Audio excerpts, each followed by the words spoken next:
Welcome to Empire Building. I'm Wendy Papazan, and together with my 4 co-hosts, we bring you weekly unfiltered conversations about leadership, growing a big empire, and living on your own terms. I'm Kimber Levitt-Mankiti. We are investors and wealth builders with over $75 million in combined net worth. I'm Sarah Reynolds. We are visionaries who built more than 50 businesses with over $122 million in annual revenue. I'm Tiffany Fikes. We've led thousands of people and do it all while being pretty good moms. And I'm Seychelle Van Poole. We are your podcast to learn how to build big businesses and even bigger lives. Welcome, our amazing listeners, to a new week, a new episode of the Empire Building podcast.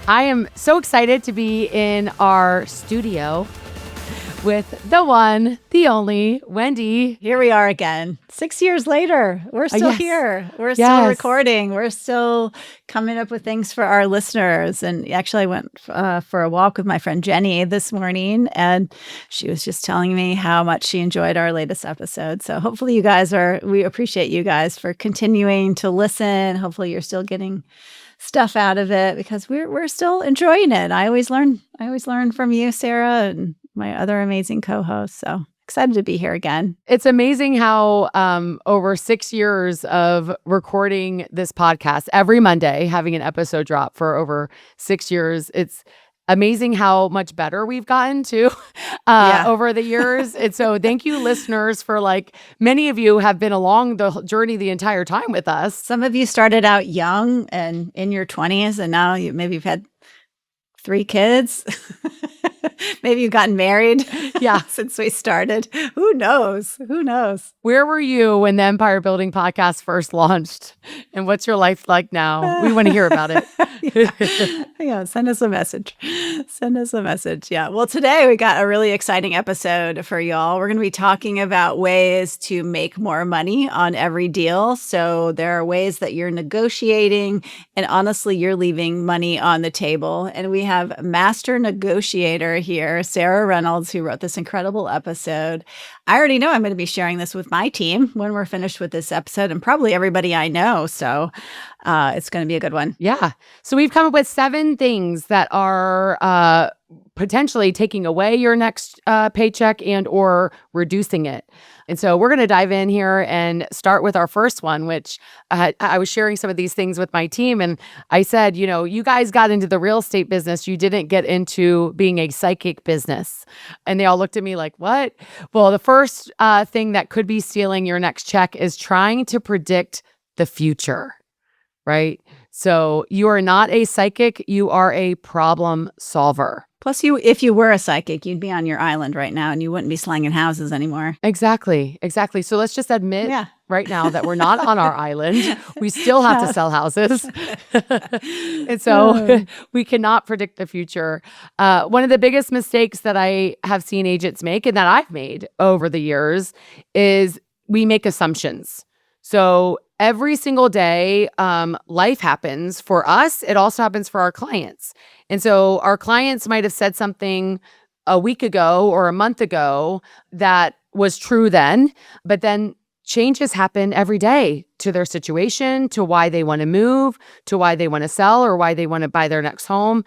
And so making assumptions, right? Like what are some assumptions that many times are made in this industry? The buyer's not going to come up. Yeah. Not in this market. No, they're not going to. I know they're not going to change their price. Yeah. So assuming no matter what, that the buyer's not going to come up, right? Or the seller is never going to accept that price. That's right. You get an offer and you're just like, well, I know right away that the seller is not going to accept it. Many times we're saying this to ourselves and we're saying this to other agents, to our clients. Yeah. Right away, starting it off. Before even talking to the client, sometimes we're saying it. I mean, I don't know how many home sales you've had, Sarah.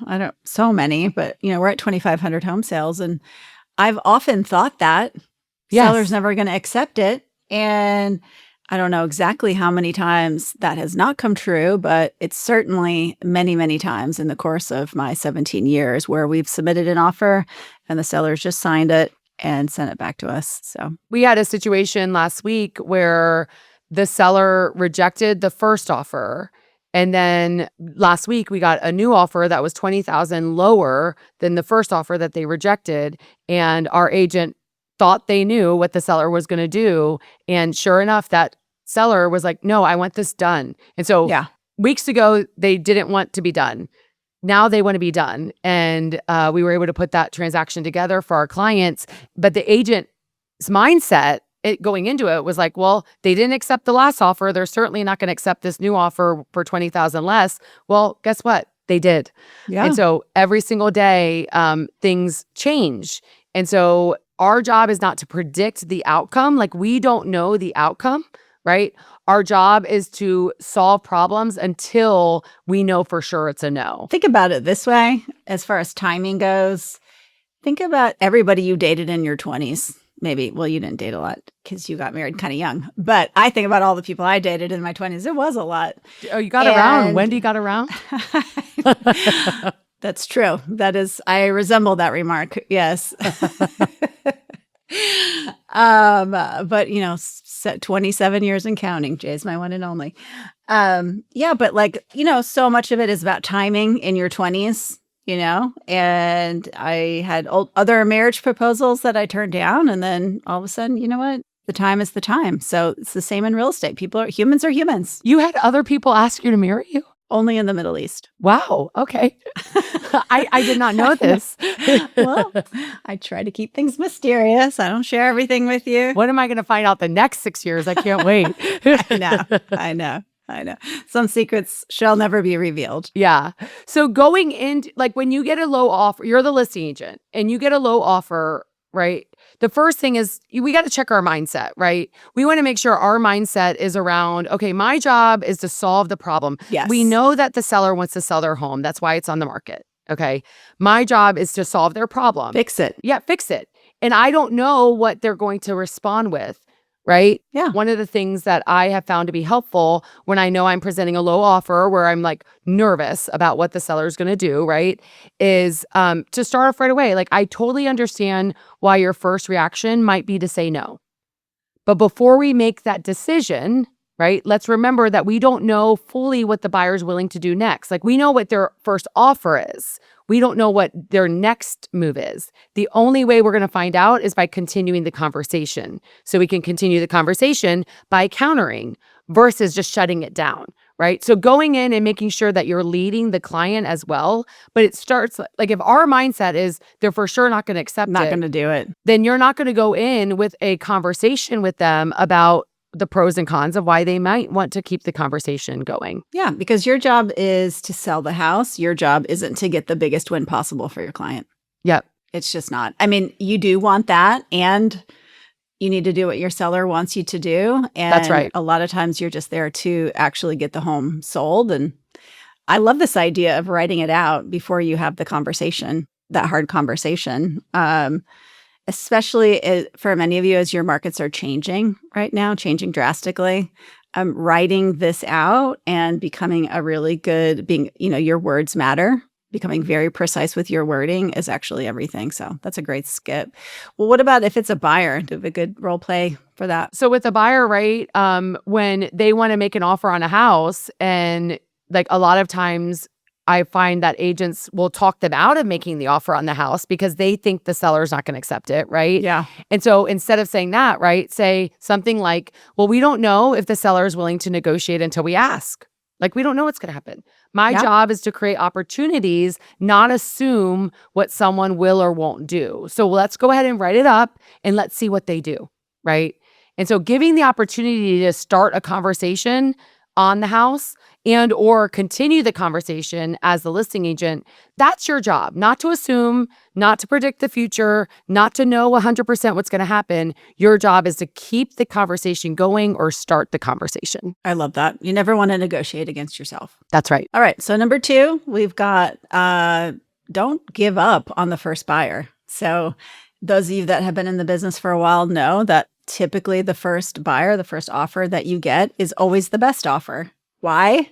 Because there's always people lying in wait looking for that exact house. And if they jump on it and they're the first offer, they've probably been lying in wait, wanting to make an offer on a house just like that for a long time. And I know in Austin, it's ironic, but if someone actually does make an offer on the house, that means they're interested. Like we are in a market where we've got an average number of showings in the Austin metro area is less than 4 a month. It's 3.7 right now. Compare that to the height of the pandemic when it was something like 17. And so we get a showing, they're interested. That's We right. get an offer, they're very interested because they've probably been looking for 1, 2, 3, maybe 4 years in our market. And they maybe have looked at hundreds of homes. So if they're actually making a move, that's a good buyer. I mean, there has been study after study after study on this topic. I officially crossed my old lady status of being a realtor. I've now been licensed 20 years. And yes, I can now make every other agent in the world feel small by telling them I've been licensed. You got your OLR designation? Yes, yes. And I will tell you, over the years, there's been a lot of studies on this. And the first buyer is typically your best buyer. So making sure that your seller knows that, I think about now, with this seller that I know they're very happy that we got their house under contract. But I always think should we have been stronger when we got that offer that was $20,000 more, right? A few weeks ago, had we have been stronger letting the seller know, hey, if you reject this, just so you know, the next offer is going to be lower. And sure enough, It was, right? It was. And so making sure that we are communicating with the seller and letting them know that the first offer is typically the best offer.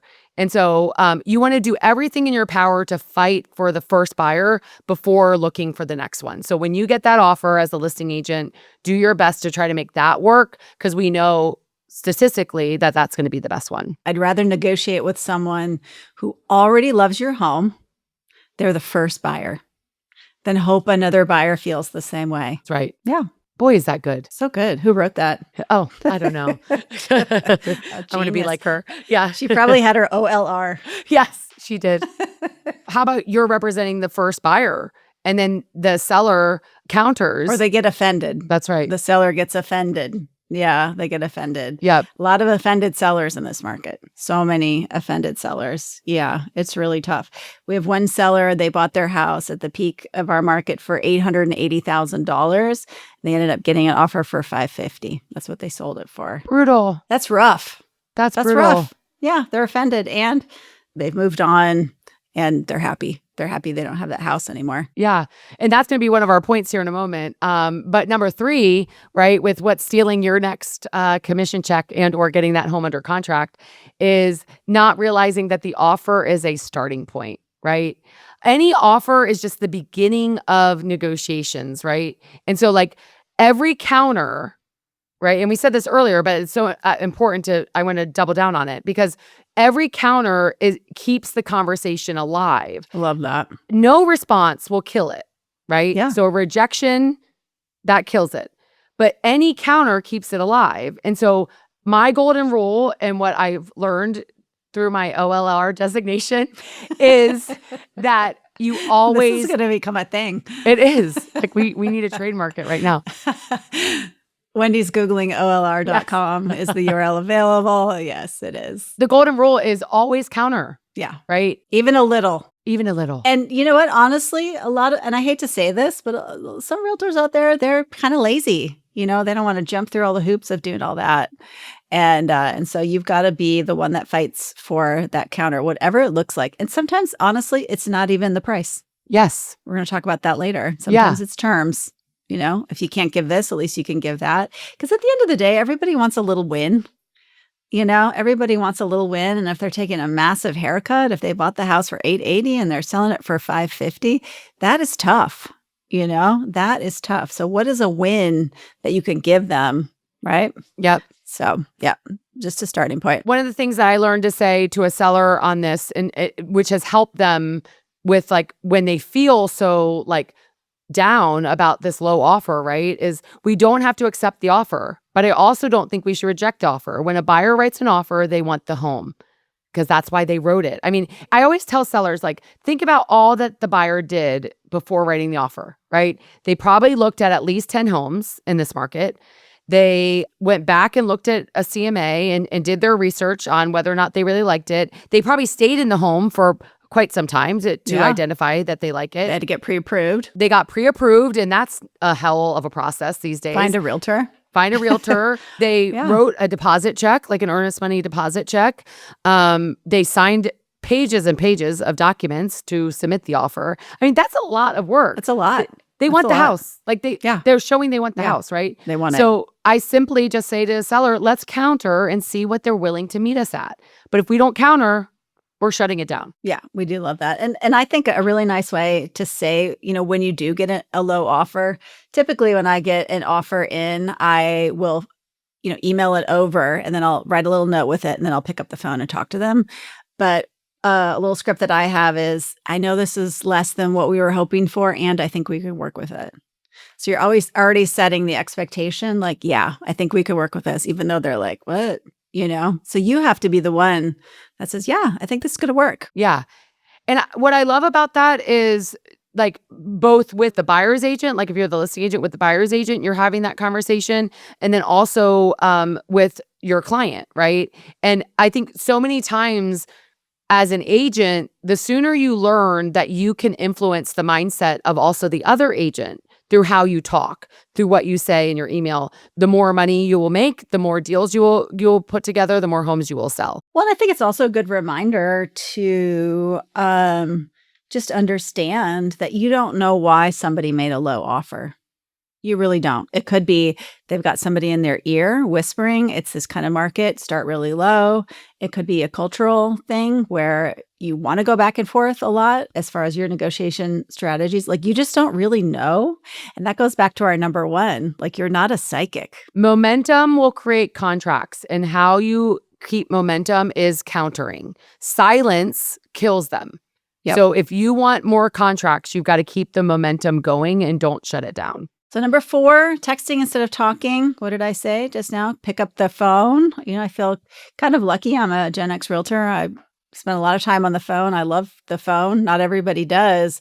And text messages communicates facts, but phone calls build trust. And honestly, if you're a top agent in a market, the likelihood of you doing a deal with another top agent in the market, it's a lot more likely that you need to have a good relationship with them than even your client, because you're probably only going to do maybe every 10 years do a deal with your client. And having that kind of trust in the marketplace, people know you, they trust you, they know you're going to follow through on what you say. And then you can gain a lot of subtlety by picking up the phone. So just really important. Just as soon as you get that offer, if you have questions, pick up the phone. Yeah, so every single day I coach our agents. So they got online. We've got 182 agents right now, and they get on Zoom and they bring up their problems, like anything that's coming in their way of getting a family under contract and or a listing agreement signed or a buyer agreement signed.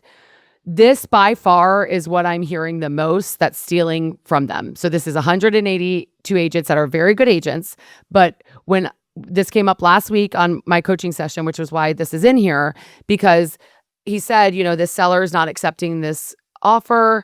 The other agent isn't, we're not working well together. Then I said, well, what exactly happened? What was said? And he picked up his phone and he starts reading. And I was like, are you reading text messages? And he said, yeah, I'm reading text messages. I said, so you're communicating all the details of the offer with our client through text message? And he said, yes. I said, no. And so I coached him on what to do to, first of all, apologize. Because that's when you're dealing with someone's largest asset, guys, like negotiating it through text message is not what professionals do. No. Okay. Text messages are for yes and no type of situations. Text messages are amazing. They are amazing. Text messages are great. Yeah. Saves you a lot of time. Not for this. No. Not for this. But I've always said, if it's an FYI text, if it's a conversation that you want to move forward and you want to make sure you're getting this home under contract or get the listing agreement signed, pick up the phone. They need to hear your voice. They need to hear your tone. You need to hear them. Like, you can't solve the problem if you're not hearing them. Most communication is through tone. Yes. Very little communications actually through words. Yep. It's body language and tone. And you're probably not going to be in front of them when you're having this conversation unless you're on a Zoom or something. But so tone is super important. And at times with some clients, I that have said that they want to text, because you will have clients will say, well, my preferred communication is text messaging. Us millennials many times want to communicate that way primarily. And I always still call and I just say something simple like, hey, this isn't going to take very long. And this is a big decision. And so if you just take 5 minutes, I can explain things a lot better over the phone, and it's going to make a lot more sense to you. And so just reminding them that this is a big deal. Selling their home, it's their largest asset. Buying a home, it's the biggest purchase they'll ever make. And so reminding, if the client wants to communicate through text, lead them. Let them know that this is a better phone conversation than it is a text message. So, relationships, right? Like, if you don't have the relationship, you aren't going to put it together. The relationship is everything. It's everything. And every relationship problem can be solved through communication.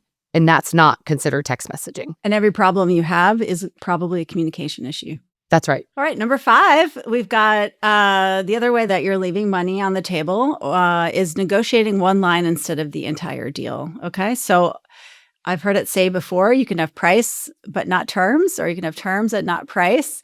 And for those of us that are very fixated on the price, need to understand most agents are negotiating on price. However, professionals are negotiating on values. If you're a fiduciary for your client, you're going to be focused on the value, and everything is negotiable.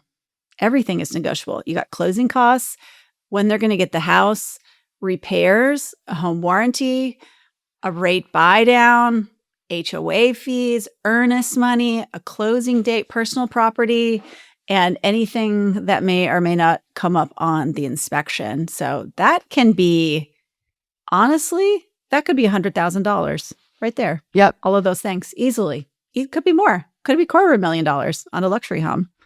Yeah, I've seen it before. So yeah, so if you're fixated only on the price and you feel like you're losing on the price, well, then think about the other terms. And where can the seller get a win, or where can the buyer get a win? What can happen sometimes too is that we communicate also just the price to the client. And so it's so important to communicate all of the details of the offer, as Wendy just outlined.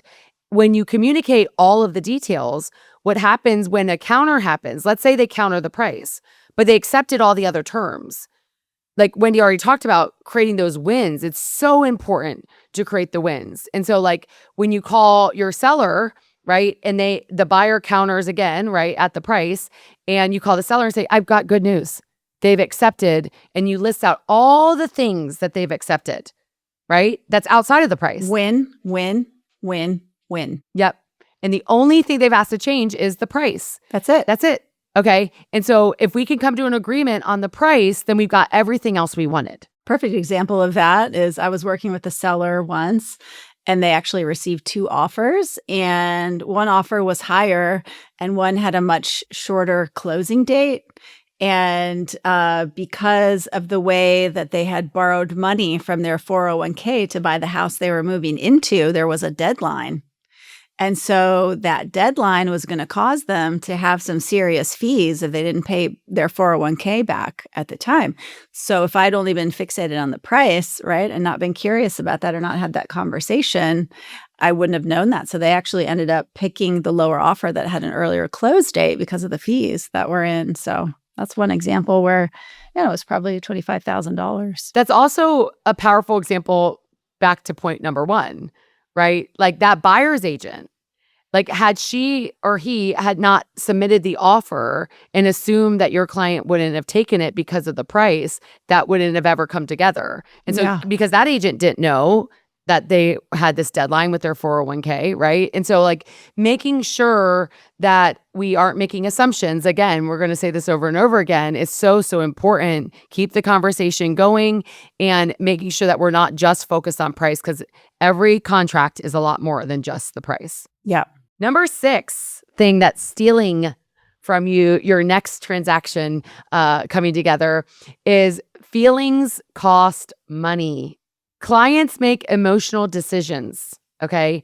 Professionals, our job is to help them make informed decisions.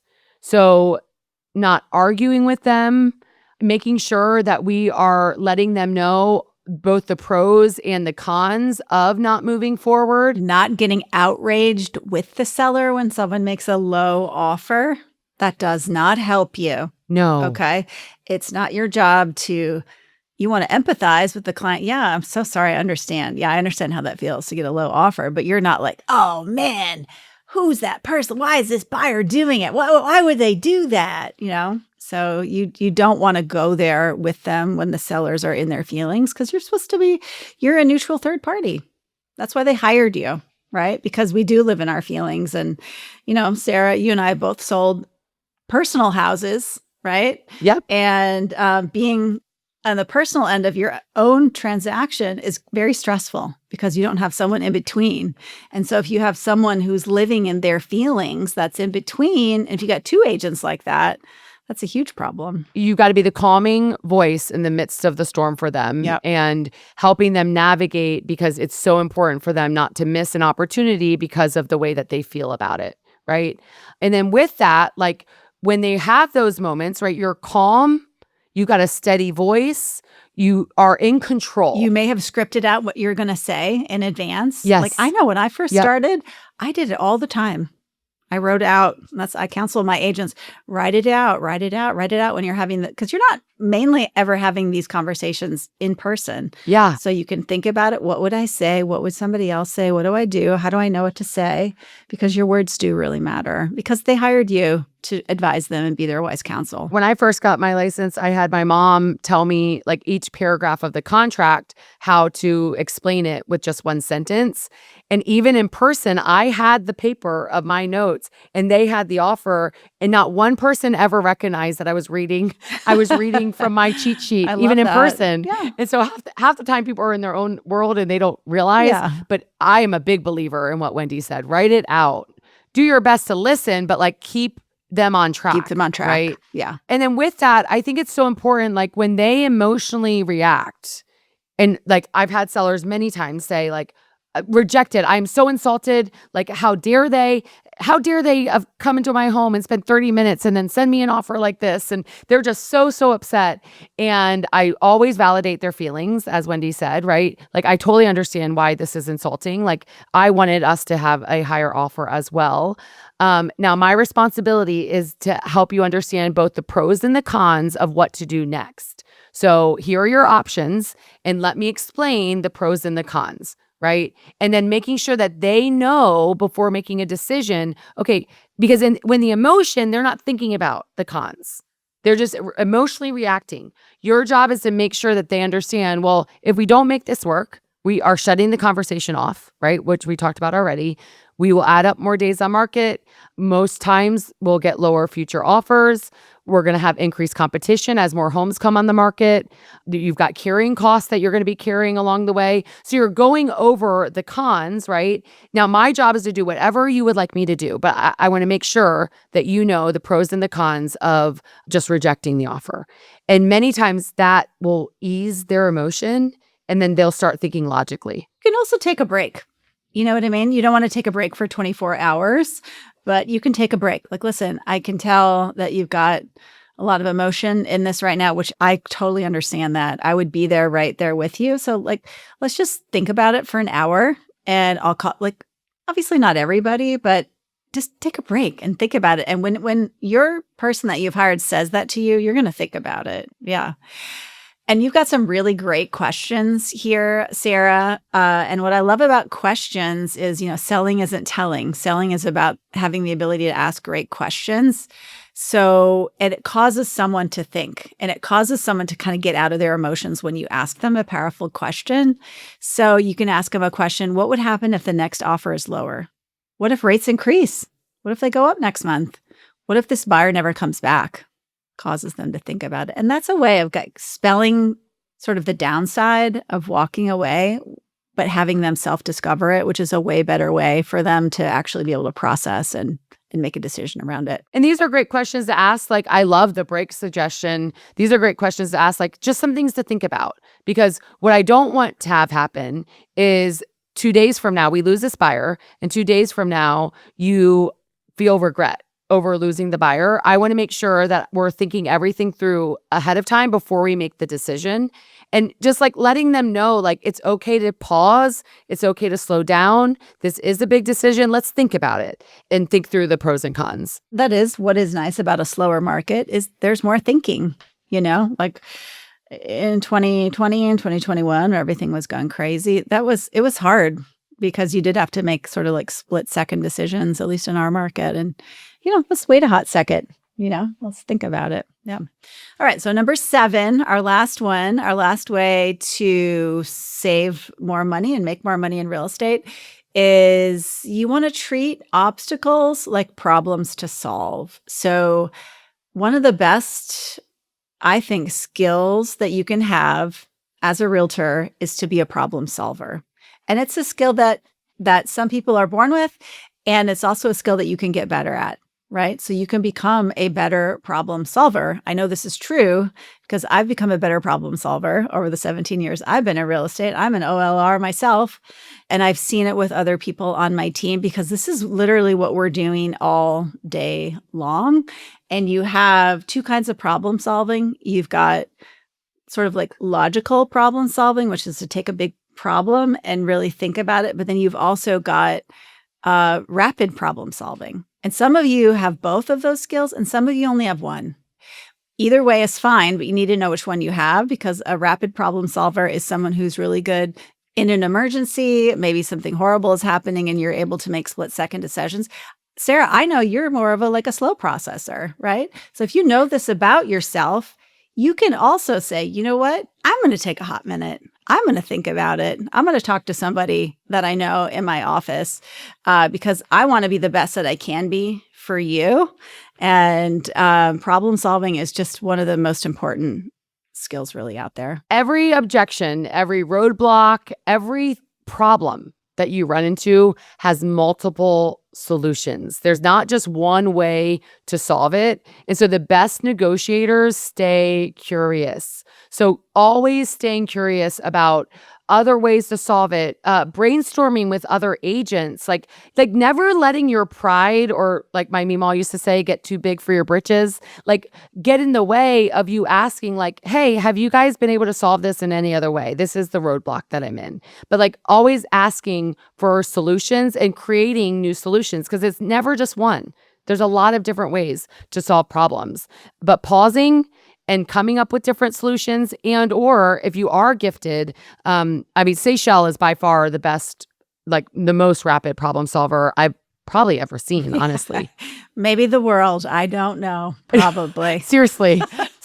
Sometimes we sit in meetings and we're like, whoa. I mean, the meeting's not over and she's already done it and solved it. And we're just still talking about it. So, but like, I'm not gifted in that way, right? And so like, slowing down and making sure that we're thinking through all of the things and not seeing it as like a dead end. Like so many agents see things as dead ends and realizing this is just a problem. This is the next problem to solve. Yeah. Yep. So here's some examples. Maybe you've got a buyer that's short on cash. Well, you can increase the purchase price. You can offer seller concessions. The payment's too high. Do a rate buy down. We're seeing a lot of that in our market here in Austin.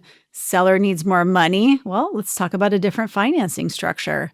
Inspection problems. Well, give them a credit instead of repairs. There's so many options as far as inspection issues go. Closing timing, you can do a temporary occupancy. This literally just happened with a client of ours that really needed to move a lot of their stuff out of their house so that they could rent it, right? And, we got a temporary occupancy and the seller was motivated to do that because they knew that's the only way that they could close. So, so being a super good problem solver. I mean, I wonder, how do you become a better problem solver? Have you ever thought about that? I wonder if there's a way to, I feel like Jay would have research around this, but. That's a great question. Puzzles, I guess. Yeah, puzzles. I also think, so much of this is who you surround yourself with, so much of life. I mean, we talk about that so much on the podcast. True. If you want to be a better problem solver, who are you surrounding yourself with? And if you could surround yourself with problem solvers, you automatically will become a better problem solver. You'll also get a lot more stuff done. Yes. Sometimes also the solution isn't in that one transaction, it's in the next one. And so that's one thing that I'm seeing a lot of our agents miss. So we had a situation where All the terms were agreed upon, except the seller wanted a 2-day post-settlement occupancy. So they wanted to stay in the home 2 days because they needed moving time, and they were determined about it. And the transaction wasn't going to come together over those 2 days because the buyer didn't want to give it. They needed to move into the house. And we were helping the seller buy their next house. And so I said to the agent, I said, well, have you asked for a pre-settlement occupancy of the next house? Like, because we can solve the same problem, but over here. And sure enough, they asked, and the seller was like, that's fine. You can get the keys 2 days earlier. So we solved the problem, but in a different way, in a different transaction. So many ways to solve that problem. You could put anybody up in a hotel for 2 days, and one of them could pay for it, or they could split it. Like, there are just so many ways to solve a problem like that. Yes, it's things like that. You're like, we're not going to let this not close for 2 days. Yes. We need to record an episode just on that. Like, what are, like, just name all the problems that people see, and then like the ways that we know to solve them. That would be powerful. Yeah. Oh my so goodness. Fun. So fun. Yeah. So fun. Yeah. Well, guys, today's been awesome. Hopefully, just by listening to this podcast, you put more dollars in your pocket. That's our goal here on the Empire Building Podcast. So you can take those dollars, but either build your business or go build your big life. And thank you, as always, for being amazing listeners. And please, if this is an episode that spoke to you, especially in our market right now, please subscribe and share this with a friend who really needs it. So thank you guys so much, and have a great day. Thanks, guys. Have a great week. This podcast is for general informational purposes only. The views, thoughts, and opinions of the guest represent those of the guest and not Keller Williams Realty LLC and its affiliates, and should not be construed as financial, economic, legal, tax, or other advice. This podcast is provided without any warranty or guarantee of its accuracy, completeness, timeliness, or results from using the information.